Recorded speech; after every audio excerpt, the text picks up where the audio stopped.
So, isang mapagpalang punpo sa ating lahat. Muli ako si Niats Pashan and welcome to our daily devotion. And today is February 28, 2026 and our topic is all about when it does not make sense. So, our concept is all about Joshua and the fall of Jericho. Obedience before victory. Jericho was tightly shut up because of the Israelites. Its walls were strong and from a human perspective, victory seems impossible. Yet God gave Joshua unexpected instructions. March around the city for 6 days, and on the seventh day, march 7 times and shout. There were no siege weapons, no ladders, only obedience to God's word. Joshua and the people followed the instruction exactly. On the seventh day, when they shouted, the walls fell flat. Hebrews chapter 11 verse 30 says it happened by faith. The victory belonged to the Lord, not to Israel's military strength. This reminds us that salvation and victory comes from God alone, and we respond in obedient faith. So let's go on to our Bible reading. So Joshua chapter 6 verse 1 to 5 NIV. Now the gates of Jericho were securely barred because of the Israelites. No one went out and no one came in. Then the Lord said to Joshua, "See, I have delivered Jericho into your hands, along with its king and its fighting men. March around the city once with all the armed men. Do this for 6 days. Have 7 priests carry trumpets of rams, horns in front of their ark. On the seventh day, march around the city 7 times with the priests blowing trumpets. When you hear them sound a long blast on the trumpets, have the whole army give a loud shout. Then the wall of the city will collapse and the army will go up, everyone straight in." So let's go on to our teaching. First, every mission is God's mission. The battle plan came directly from the Lord. Israel was not advancing their own agenda but fulfilling God's covenant promise. When God sends His people, He also guarantees His purpose. Second is God's mission must be done in God's way by faith. So the strategy did not follow human logic.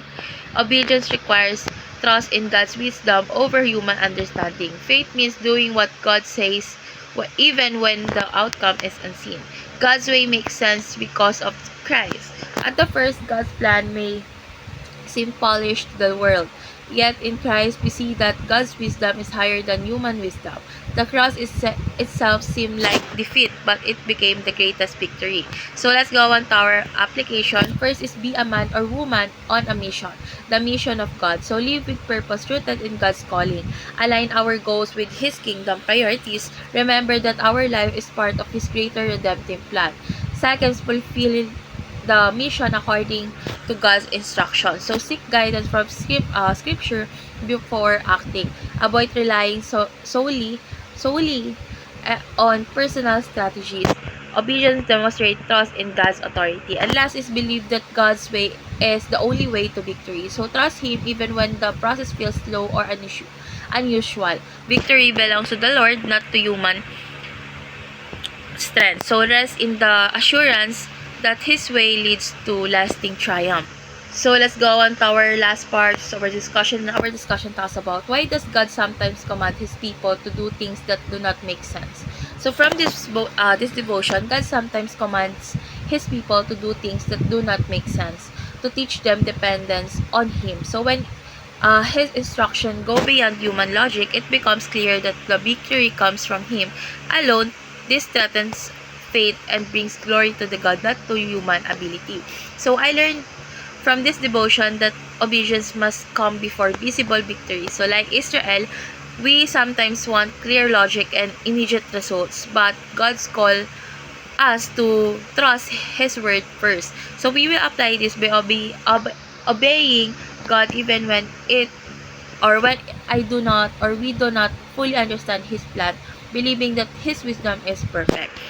So let's go on or let's dive deeper. The fall of Jericho foreshadows the final victory in Christ. So just as Jericho's walls fell under God's command, one day the strongholds of this world will fall under Christ's authority. So Joshua led Israel into earthly conquest, but Jesus leads His people into ultimate victory over sin, death, and judgment. What seemed impossible at Jericho's mirrors the greater triumph of the cross and resurrection.